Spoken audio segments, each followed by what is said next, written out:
नाजरीन, जब टीवी पे खबरें चलती हैं कि हमने कायद आज़म मोहम्मद अली जिन्ना के पाकिस्तान को क्या से क्या बना दिया, उनकी यादगारों को भी हमने अपने पांव तले रौंद दिया। जहां जिस ज़मीन ने कायद आज़म के कदम चूमे थे, उन जगहों को हमने पामाल कर दिया। जहां हमारी फौजी यादगारें थी, वो भी हमने यादगारें तोड़ दी। किसने तोड़ी हैं? तहरीक इंसाफ ने या नून लीग ने? इससे सरोकार नहीं है तो पाकिस्तानी ना, कोई इंडियन तो नहीं आए, कोई अफगानी तो नहीं आए, कोई तालिबान तो नहीं आए। अपने ही लोगों ने अपने ही लोगों की यादगारें तोड़ दी हैं। कायद आज़म की रूह तड़प उठी होगी। यकीनन जो मेरे साथ हैं स्वीडन में, कयूम साहब, उनको भी बड़ा दुख है कि पाकिस्तानी पाकिस्तानी को मार रहा है, अपनी अमलाक तबाह कर रहा है। जी अस्सलाम वालेकुम। जी वालेकुम सलाम जी नसीर साहब। सही सही बताइएगा, हजरत कायद आज़म मोहम्मद अली जिन्ना की रूह को क्या कर रही होगी जब उनको पता लग रहा होगा, खुदा ताला बता रहा होगा ये तुम्हारे बाद पाकिस्तान का हाल। मिलिट्री ने, सियासतदानों ने, आवाम ने, उलमा ने मिल के ये पाकिस्तान का हाल कर दिया। जी बताइएगा। बहुत बुरा नसीर साहब। जब मुल्क बनते हैं, आज़ाद होते हैं, तो उसमें से कौमें जो है अपने काबिल लोग, जो कैपेबल लोग होते हैं, दयानतदार, मेहनती, वफादार और मुल्क के को आगे ले जाने के लिए उनके अंदर विजन एक होती है, उनको इलेक्ट करते हैं और उनको फिर कहते हैं कि ये मुल्क चलाओ। पाकिस्तान 75 साल से हम एक बात कर रहे हैं नहीं चल रहा, और उसके सबूत है। आज देख ले, स्टैंड स्टिल खड़ा है पाकिस्तान। कोई पैसा नहीं है इनके पास, कोई सिस्टम सारे फेल हो गए।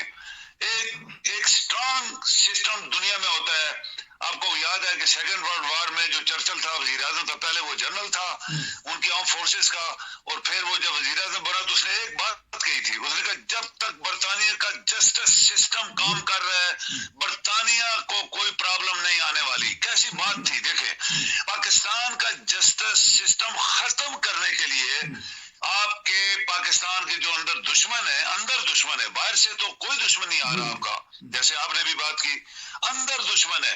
पाकिस्तान का एक आखिरी दीवार को भी गिराने की कोशिश कर रहे हैं, उसमें सब शामिल है, सब अदारे शामिल है, और पाकिस्तान फिर पहले ही नहीं चल रहा है, हम लोग दोहरा रहे हैं, और इसको खत्म करने के लिए आखिरी दीवार को भी गिराने की कोशिश कर रहे हैं। लेकिन अल्लाह का शुक्र है, ये मैं बात दोहरा रहा हूँ, 2-3 दफा दोहराई है कि आपकी जजिशरी, आपके जो जजेस हैं उनके अंदर दलेरी पैदा हुई है। आपका चीफ जस्टिस डट के खड़ा हुआ है, वरना ये खत्म हो जाते। उसकी उसकी तजलील की गई, पार्लियामेंट में गालियां दी गई, उसकी बीवी को, बच्चों को, उसके सारे फैसलों को माना नहीं गया, और आज भी कहते हैं कि हम तुम्हारे फैसले को नहीं मानेंगे। तो नसीर साहब, ये इससे बड़ी बदबख्ती किसी मुल्क के लिए नहीं हो सकती। कायद आज़म बना के चला गया, उसने एक अच्छी टीम दी थी, फर्स्ट कैबिनेट, काबिल लोग, जानदार लोग, मेहनती लोग, उन्होंने पाकिस्तान बनाया था। बनाया भी उन्होंने नहीं था, उनको उनके साथ जो अशर हुआ वो आप देख ले। 2-4 सालों के बाद सब लोगों को खत्म किया, और फिर अपॉर्चुनिस्ट जो थे, मौका प्रस्त जो देख रहे थे कि इस पाकिस्तान का बाप मर गया, इसकी माँ मर गई है, तो इसको लूटो। आज तक लूट रहे हैं, सिर्फ लूट रहे हैं। तो पाकिस्तान के अवाम बेबस तमाशा देख रहे हैं, सब अदारे लूट रहे हैं। आप देखें कि जिन अदारों को हमने खरबों डॉलर दे के बनाया कि वो पाकिस्तान की हिफाजत करेंगे, वो भी इनके साथ मिल गए। इन गुंडों के साथ, कातलों के साथ, मनी लॉन्डर के साथ, टेररिस्ट के साथ, सब मिल गए। तो नसीर साहब, हम तो मुसलमान है ना, हम अल्लाह ताला से दुआ जरूर करते हैं, लेकिन अल्लाह ने अकल दी है। अल्लाह ताला कहता है पहले तुम अपनी अकल इस्तेमाल करो, और नेक, जानदार, मेहनती, वफादार लोगों को चुनो, और उनके हाथ में इस मुल्क की बाग दो, ताकि वो रात दिन काम करें। और अगर दुनिया सारी नसीब सब चल रही है, तो हम क्यों नहीं चल पाए? अगर आपका बांग्लादेश भी हमसे निकल के चल रहा है, तो हम क्यों नहीं चल पाए? ये हमारी बदबख्ती है, और हमें बहुत तकलीफ है, बहुत ज्यादा तकलीफ है उन लोगों को जो बाहर रहते हैं, क्योंकि हम दुनिया की तरक्की को देख रहे हैं अपनी आंखों से, और पाकिस्तान के अंदर लोग जो हैं वो सिर्फ उसको लूट रहे हैं, पाकिस्तान को। और जो हम कहते हैं ये लीडर्स, ये कोई लीडर नहीं है। इनकी इनकी इनकी बैकग्राउंड देखें आप, तो फिर आपको अफसोस होगा, मुझे भी अफसोस है, मेरे ख्याल में दुनिया के सब लोग जो बाहर रहते हैं सबको अफसोस है कि हमारे मुल्क के साथ क्या हुआ है। अच्छा, क्योंकि आपने भी यूरोप फिरा हुआ है, स्वीडन भी आपने हर जगह देखी होगी, मैं भी जर्मनी फिरा हूँ, یہ سپریم کورٹ کیا ہوتی ہے؟ ہمیں تو پتہ ہی نہیں کہ سپریم کورٹ کے کوئی دروازے ہوتے ہیں، کوئی گیٹ ہوتے ہیں، کوئی فلاگنا ہوتا ہے، کوئی ججز کو دھمکیاں دینی ہوتی. کل کیا ہم نے دیکھا ہے کہ ججز کے سامنے آمنے سامنے ہو کے ان کو کہا گیا کہ آپ استعفیٰ دے دیں، بھاگ جائیں، ہم مانتے نہیں. تو یہ جسٹس ہے ہمارے ملک میں، یہ چیز ہے. نصیر صاحب آپ نے کیسی بات کی ہے، بڑی زبردست بات کی ہے. آپ یہ دیکھیں کہ دنیا پاکستان کے اندر یا دنیا کے اندر جو ہائیسٹ کورٹ ہوتی ہے، جہاں فائنل جا کے ڈیسیژن ہوتے ہیں، جب ان کی سٹیمپ لگ جاتی ہے تو دنیا کی کوئی عدالت اس کو چیلنج نہیں کر سکتی اور ماننا ہی پڑتا ہے. پاکستان کے چیف جسٹس جو چیف جسٹس ہوتا ہے وہ ہائیسٹ پرسنالٹی کا ایک افسر ہوتا ہے، وہ جج ہوتا ہے جس کے لکھے ہوئے دو الفاظ کو کوئی چیلنج نہیں کر سکتا. اور ہماری بدبختی دیکھیں کہ سپریم کورٹ کے سامنے باہر گالیاں دی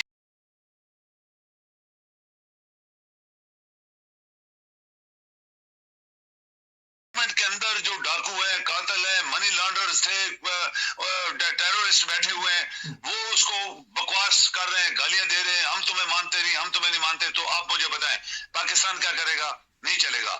آپ کے ادارے جو ہم نے بنائے وہ سارے خاموش بیٹھے ہیں، وہ اپنی اپنی ڈگر پہ بیٹھے ہیں، سب کے ہاتھ میں گھوڑا اور رسی ہے اور وہ اس کو چلا رہے ہیں، اوپر بیٹھ کے یاشی کر رہے ہیں، کھانے پینے کے لیے، گھر کے لیے سب کچھ ملا ہوا ہے. وہ کون دے رہا ہے؟ پاکستان، چاہے ادھار ہی لے کے دے رہا ہے لیکن دے تو رہا نا.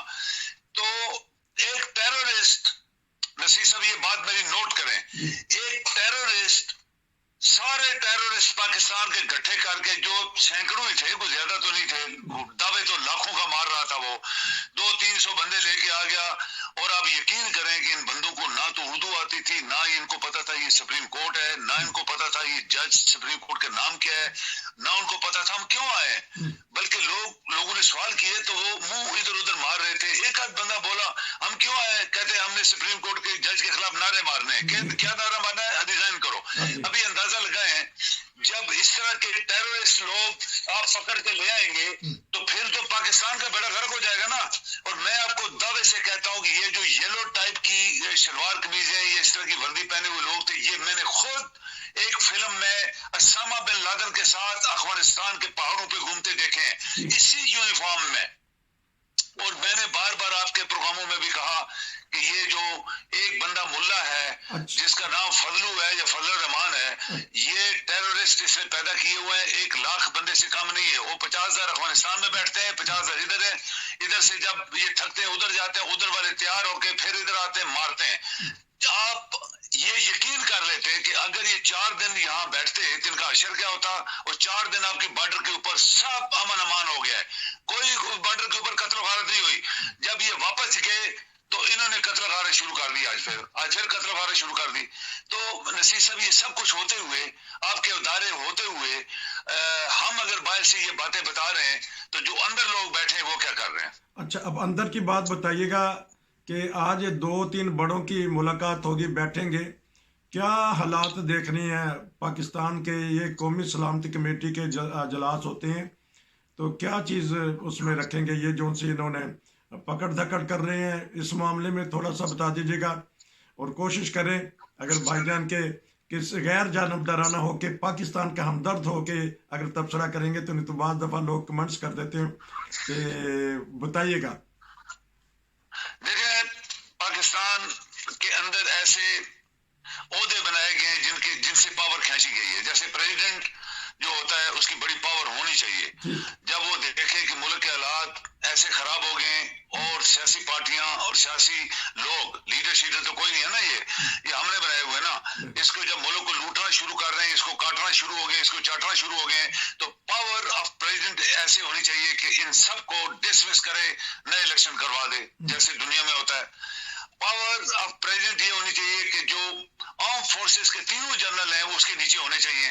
وہ جس کو چاہے ہٹا دے، جس کو چاہے پروموٹ کر دے، جس کو چاہے ڈسمس کرے، جس کو چاہے اس کی پروموشن روک دے. یہ پاور آف پریزیڈنٹ کی ہوتی ہے. اچھا، آپ کے ملک میں سب کچھ نہیں ہے، وہ نیچے لیول پہ ہے اور وہ اپنی مرضی استعمال کر رہے ہیں. پریزیڈنٹ وہاں بیٹھا ہے ایز اے ہیڈ کلرک بیٹھا ہوا ہے، chairman joint chief of staff committee as a head clerk بیٹھا ہوا ہے، اور باقی لوگ اپنی وہ جو دل کرتا ہے وہ کرتے جا رہے ہیں. تو ایسے ملک نہیں چلتے نصیر صاحب. ملک چلانے کے لیے سب سے بیسٹ जो ऑप्शन होती है वो होती है इलेक्शंस। अच्छा। आप देखें कि तुर्की में दुनिया ने देखा कि वहां पे उनके लाखों दुनिया मरे, जलजले के अंदर मारे गए, शहीद हो गए, करोड़ों अरबों की प्रॉपर्टी तबाह होगी, लोग सड़कों पे आए, बच्चे बूढ़े जवान। लेकिन इलेक्शन टाइम उसके सदर ने कहा कैंसिल नहीं हो सकते, हमने इलेक्शन करवाने ही करवाने हैं। और वो इलेक्शन कल हो गए परसों तरसों, उसमें जो भी पार्टी आएगी वो फिर आगे मुल्क को लेके चलेंगे। हमारे मुल्क में क्या बदबख्ती है, हम लोग क्यों बेईमान हो गए, हम लोग क्यों बददियानत हो गए अपने मुल्क के साथ, हम लोग क्यों अपनी ड्यूटी दयानतदारी से नहीं कर रहे, हम लोग हलाल की रोटी क्यों नहीं खा रहे पाकिस्तान के पैसों की। जब पाकिस्तान ही हमें सब कुछ दे रहा है तो हम उसके खिलाफ क्यों कर रहे हैं, उसकी फेवर में क्यों काम नहीं कर रहे। तो आपके कोई बड़े बड़े नहीं है, अगर ये होते तो एक साल से एक पार्टी जो 13-14 किस्म के लोग, जिनके बैकग्राउंड आप देखें कौन लोग थे, किस तरह उन्होंने मुल्क को डुबाया, किस तरह मुल्क को घसीटा, किस तरह मुल्क को घुटनों पे लटवा दिया, और हुआ कुछ भी नहीं। चीफ जस्टिस ऑफ पाकिस्तान ने पाकिस्तान की कानून आइन को चलाने के लिए 90 डेज रखे कि इलेक्शन कराओ, पैसे मांगे उसने, सब लोगों ने ना किया। इसने अपने सिक्योरिटी के इदारों को बोला, उसने किसी शख्स ने इसको एक्सपाइर नहीं दिया।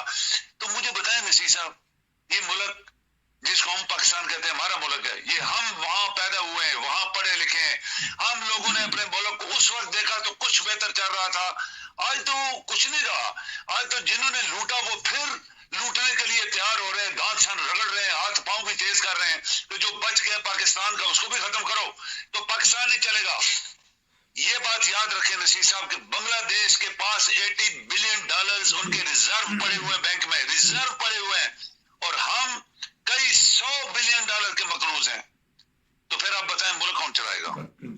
जबरदस्त बात की, मैं आपका शुक्रिया अदा करता हूँ। आपने दो ऐसी बातें की हैं, एक तो इंग्लैंड की मिसाल दी, बरतानिया की, हालांकि वहाँ गैर मुल्की हुकूमतों में शामिल हैं, वजीर आजम भी, मेयर भी, और इस तरह जजेस भी, लेकिन जस्टिस वहाँ अभी भी कायम है, वो मुल्क चल रहे हैं।